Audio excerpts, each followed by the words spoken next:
Le belle donne sono invisibili. Vedi solo la bella facciata, ti blocca la barriera della bellezza. Ammaliati dall'aspetto esteriore, non arriviamo mai al mondo interiore. Sono sempre stato sensibile alla bellezza femminile. Signorina Castillo, Consuela, evitiamo di essere formali. vuoi vedere una cosa? Lei assomiglia a te e tu assomigli a lei. Non lo so. Chi è che trova incantevole una persona al di là del sesso? Lei è un uomo molto affascinante. E lo sa, vero? Sei un'opera d'arte, un'autentica opera d'arte. Ringrazia la tua buona stella di aver vissuto un'avventura come questa. Non è stata solo un'avventura. Devo uscire stasera. Davvero? E con chi? Con mio fratello. Non sapevo che avessi un fratello. Ci sono tante cose di cui ancora non ti ho parlato. Che cosa ci fai qui?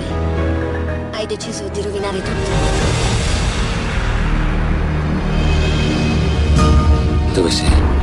Cerca di fidarti di me. Avrai me come unico tuo pubblico. Non avrebbe dovuto succedere niente tra noi.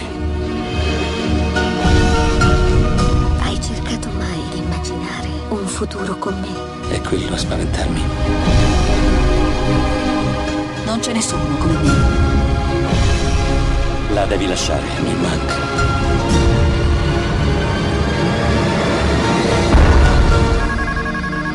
Devo chiederti un favore. Lo posso chiedere soltanto a te.